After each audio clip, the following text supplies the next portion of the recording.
यशस्विनी सहाय जो सुबोध कांत सहाय की बेटी है वो इस बार चुनावी मैदान में, और सभी की निगाहें टिकी हुई है कि आखिर किस तरीके से रुझान आएंगे, परिणाम जो है वो क्या कुछ कहेंगे। क्योंकि जहां पर मैं मौजूद हूँ आसिया, ये गेट नंबर 5 है। गेट नंबर 4 की बात करेंगे तो वहां पर जितने भी समर्थक है, चाहे कांग्रेस की बात कर लेंगे, बीजेपी की बात कर लेंगे, सभी पार्टियों के जो समर्थक है वो इंतजार कर रहे हैं और टकटकी लगाए बैठे हैं कि आखिर रुझान किसके पक्ष में आ रहे हैं। हालांकि 2 राउंड जो है वो क्लियर हो गया और ऐसे में बीजेपी जो है वो लगातार आगे चल रही है। अब तीसरे राउंड का कभी भी परिणाम, कभी भी रुझान जो है वो सामने आ सकता है। जी चलिए करिश्मा, अपडेट के लिए आपके पास लौटेंगे, फिर आप नजर बनाए रखिए। तो देखिए अभी फिलहाल बीजेपी रांची में लीड कर रहे हैं, जो कैंडिडेट हैं संजय सेठ वो लीड कर रहे हैं, और यशस्विनी सहाय जो कांग्रेस से कैंडिडेट हैं, पहली बार वो चुनाव में किस्मत आजमा रही हैं, वो फिलहाल अभी पीछे चल रही है। लेकिन ये बहुत शुरुआती रुझान है, ये बार बार हम बोल रहे हैं, और अभी फिलहाल कई राउंड की काउंटिंग बाकी है, और ऐसे में वो काफ़ी दिलचस्प होगा देखना कि नतीजे क्या रुझानों में तब्दील, जो रुझान है वो नतीजों में तब्दील हो पाते हैं या नहीं।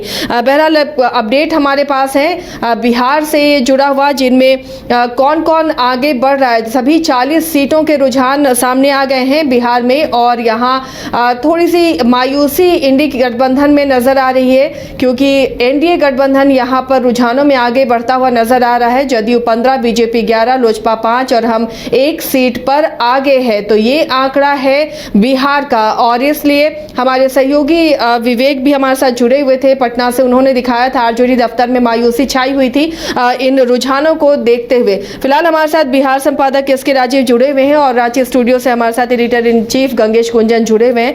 आप दोनों का स्वागत है। ये जो रुझान है इस पर चर्चा करते हैं कि ये रुझान बहुत शुरुआती रुझान है, ये बार बार हम कह रहे हैं, लेकिन अगर यही रुझान रहते हैं, नतीजों में ये तब्दील होते हैं, तो जो एग्जिट पोल कह रहा है राजीव जी वो सही होता हुआ नजर आएगा। जी देखिए आसिया, सबसे पहले तो मैं आपको एक बड़ी खबर दे दूं कि गिरिराज सिंह जो लगातार पीछे चल रहे थे वो आगे हो गए हैं, और लगभग 2900 वोट से गिरिराज सिंह जो है वो आगे हो गए हैं। और आप देखिए आज से 4 दिन पहले जब हम लोग एग्जिट पोल कर रहे थे तो ये जो न्यूज़ 22 शो का जो एग्जिट पोल है वो पूरी तरीके से सटीक बैठ रहा है। हम लोगों ने 3 सीटों पर कहा था कि वहां पर कंटेस्ट रहेगा, जिन सीटों पर 1 मिल रहा है वही कमोबेश हो रहा है। लेकिन हम लोगों ने चर्चा की थी कि औरंगाबाद सीट पे वो बीजेपी लूज कर सकती है, वहां पर जो सुशील सिंह है वो चुनाव वहां पर हार गए। हालांकि क्योंकि देखिए अभी फर्स्ट फेज की काउंटिंग हुई है, कुछ जगहों पर ज्यादा भी 2-3 फेज की काउंटिंग हो चुकी है, लेकिन जहां जहां फर्स्ट फेज काउंटिंग हुई है उसमें से औरंगाबाद में वहां पर 3000 वोट से सुशील सिंह जो है पीछे चल रहे हैं। और अभी टोटल ओवरऑल अगर हम देखेंगे बिहार में तो 34 सीट पर एनडीए गठबंधन जो है वो बढ़त बनाए हुए हैं। 6 सीट जहां पर कि अभी आरजेडी और कांग्रेस बढ़त बनाए हुए हैं, उसमें से 1 सीट है आपको सासाराम, जहां पर सीधे राम जो बीजेपी को उम्मीदवार है वो वहां पर चुनाव अभी फिलहाल पीछे चल रहे हैं। दूसरी सीट है काराकाट की, जहां पर वीरेंद्र कुशवाहा पीछे चल रहे हैं। तीसरी सीट है जहानाबाद की, जहां पर ये ह्यूज मार्जिन जो है वो दिख रहा है आरजेडी और जेडीयू के बीच में। लगभग सुरेंद्र यादव जो है 25,000 वोटों से वो लगभग जो है वो आगे चल रहे हैं। तो इस तरीके से आप क्या कर सकते हैं कि जो कुछ महत्वपूर्ण जो सीटें हैं ये अभी आपको बता रहे थे, और इसमें जो सबसे आरा एक बड़ी महत्वपूर्ण सीट है, वहां पर आगे सीट जो है वो 10,000 वोटों से पीछे हो गए। तो ये एक बड़ी खबर है कि 4 सीट जो है अभी आपको बता रहे हैं कि इस तरीके से 40 में से जो है वो 4 सीट जो हम बता रहे हैं कि 4 सीटों पर लगातार। और देखिए किशनगंज को लेकर के जो संशय की स्थिति बनी हुई थी, तो किशनगंज में जदयू जो है वो बहुत आगे निकल रही है। वहां पर जो मास्टर साहब है वो लगभग 25,000 वोट से कांग्रेस के प्रत्याशी से आगे चल रहे हैं। तो ये कमोबेश जो आकर के नवादा में हम लोग लगातार ये कहा जा रहा था कि जो फर्स्ट फेज की जो वोटिंग है उसमें 4 सीट बीजेपी जो है वो एनडीए लूज करेगी। वहां देखिए आप जमुई से अरुण कुमार जो है वो वहां से चुनाव जीत रहे हैं, एलजेपी के उम्मीदवार है, 20,000 वोट से आगे चले गए हैं। नवादा से जो विवेक ठाकुर है वो आगे चले गए हैं 11,000 वोट से।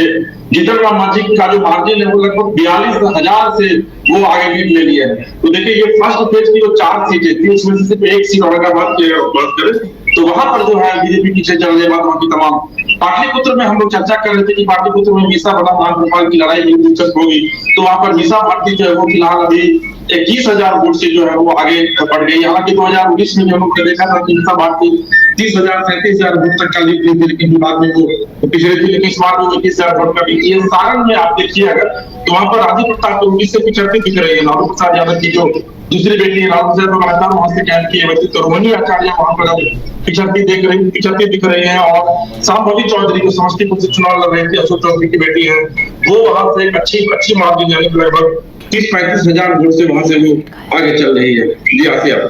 चलिए, गंगेश जी भी हमारे साथ जुड़े हुए हैं। ये जो आंकड़े आ रहे हैं बिहार के या झारखंड के, बहुत शुरुआती रुझान है, ये हम बार बार अपने दर्शकों को भी बता रहे हैं कि बहुत उलटफेर इसमें हो सकता है। लेकिन इंडिया गठबंधन जिस तरह से कई जगहों पर कड़ा मुकाबला देते हुए नजर आ रही है, कई सीटों पर जो बीजेपी की परंपरागत सीट भी रही है, हालांकि ये नतीजों में तब्दील होंगे या नहीं ये देखना होगा, लेकिन जो न्यूज बायोस्कोप का आकलन था, कमोबेश स्थितियां वैसे ही नजर आ रही हैं। जी बिल्कुल, हम लोगों ने बताया था कि केवल 7 सीट जो बीजेपी का कंफर्म दिख रहा था, वो 7 सीट हम बता रहे थे। इसके अलावा बाकी सीट्स में कहाँ टाइट फाइट थी, और फिर हम बता रहे थे कि यूपीए के इंडिया गठबंधन या इंडिया गठबंधन को कितनी सीटें जा रही हैं, ये हमने बिल्कुल स्पष्ट बताया था। और तब हम लोगों की आलोचना हुई थी कि टाइट फाइट बोलकर क्या होता है, ऐसा कुछ नहीं है। लेकिन आप उनको समझ में आ रहा होगा कि टाइट फाइट क्या होती है, और उस टाइट फाइट में निश्चित रूप से बार बार वो आंकड़े बदलते हैं, कभी बीजेपी के पक्ष में और कभी जेएमएम या कांग्रेस के पक्ष में। तो ये टाइट फाइट है। इस बीच में जो बड़ी खबर हमारे दर्शकों के लिए, हमारे दर्शक जो हमको देख रहे हैं, उनके लिए जो बड़ी खबर है वो ये है कि बायोस्कोप को अब तक 6 लाख लगभग लोगों ने लाइव देखा है। आशा, ये बड़ी बात है, और मुझे नहीं लगता कि झारखंड में और किसी के पास अभी तक ये आंकड़ा है। तो ये एक बड़ी खबर है कि हम लोगों को लाइव देखा जा रहा है, और हम पैरेलल टू किसी भी दूसरे चैनल के पैरेलल चल रहे हैं या उससे आगे चल रहे हैं, जो टीवी चैनल्स, जो सैटेलाइट चैनल खुद को बोलते हैं। तो ये एक बड़ी बात है। हम सबसे पहले तो पार्टियां जीते हारे उनको बधाई दें, इससे पहले हम अपने दर्शकों को बधाई देंगे कि आपने हम लोगों को तो बहुत हद तक जिता दिया है। बहरहाल जो आंकड़े हैं बहुत दिलचस्प हैं। अगर झारखंड बिहार की बात की जाए तो बिल्कुल अपेक्षित लाइन पे हैं, जिस तरह से जो एग्जिट पोल भी बता रहे थे, या हम लोगों ने भी जो ये क्या था, एग्जिट पोल ने जरूर थोड़े ज़्यादा आंकड़े दिखाए थे, लेकिन अब तक रिजल्ट नहीं आए हैं, तो हम एग्जिट पोल को भी अभी चैलेंज नहीं कर सकते हैं। राष्ट्रीय स्तर पर ये बड़ा सेटबैक है बीजेपी के लिए कि वो यूपी में लूज कर रही है। यूपी में लूज करना उसके लिए बहुत मुश्किल भरा जो सामने रास्ता है वो दर्शाता है, क्योंकि यूपी में अगर वो, और ये सिर्फ यूपी में ही उलटफेर ज्यादा है, दिल्ली में अपेक्षित है, मध्य प्रदेश में अपेक्षित है, छत्तीसगढ़ में अपेक्षित है, राजस्थान में कुछ चेंजेस हैं जरूर, लेकिन और महाराष्ट्र में कुछ चेंजेस हैं, लेकिन बाकी जगहों पे लगभग उसी तरह के आंकड़े हैं जिस तरह के आंकड़ों की अपेक्षा की जा रही थी। 2-4 सीट 5 सीट आगे पीछे एक अलग मुद्दा होता है। तो अभी तक के जो आंकड़े हैं 296 जो एनडीए फोल्डर में जाते हैं, और इंडिया फोल्डर में 228 यानी 228। लेकिन इसमें दिलचस्प बात यह है कि एनडीए फोल्डर में कोई भी पार्टी ऐसी नहीं है, कुछ एक को अगर हम छोड़ दें, जिसको लेकर ये दावा किया जा सके कि वो सरकार बनाते समय बीजेपी के साथ ही रहेगी। जब तक बीजेपी 272 क्रॉस नहीं करती है अपने दम पर, उसके लिए सरकार बनाना एक मुश्किल काम होगा।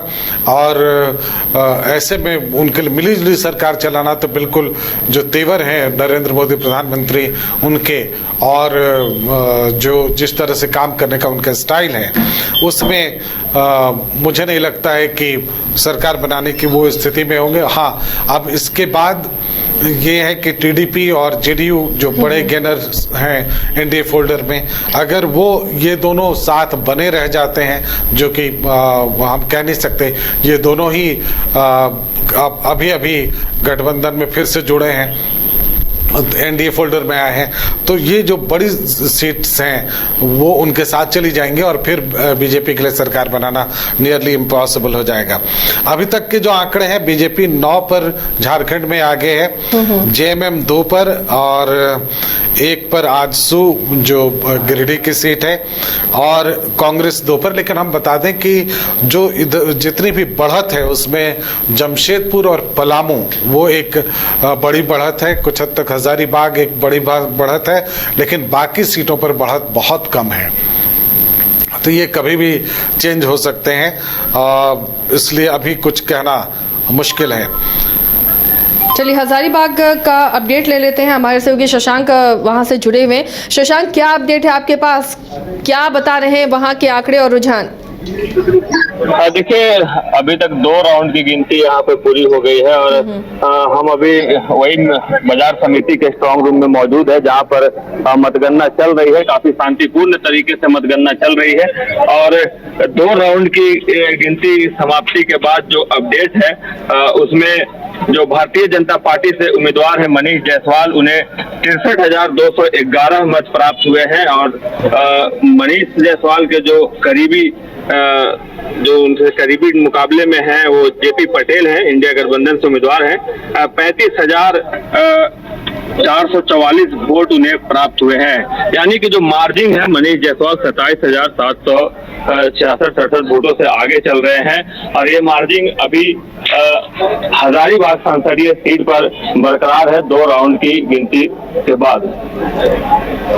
चलिए, तो ये आंकड़े हैं हजारीबाग के। देखिए 2 राउंड की काउंटिंग हुई है और अच्छी खासी लीड मनीष जायसवाल ने यहाँ से ली है और हजारीबाग के लिए हमने इसे श्योर सीट में भी डाला था, क्योंकि एक तो बीजेपी की सीट रही है और इस बार कैंडिडेट बदल दिया बीजेपी ने, जो एंटी इनकम्बेंसी थी या नाराजगी जयंत सिन्हा को लेकर जो वहाँ के मतदाताओं में रही होगी वो दूर हो गई और इसलिए मनीष जायसवाल लगातार इस सीट से बढ़त बनाए हुए हैं।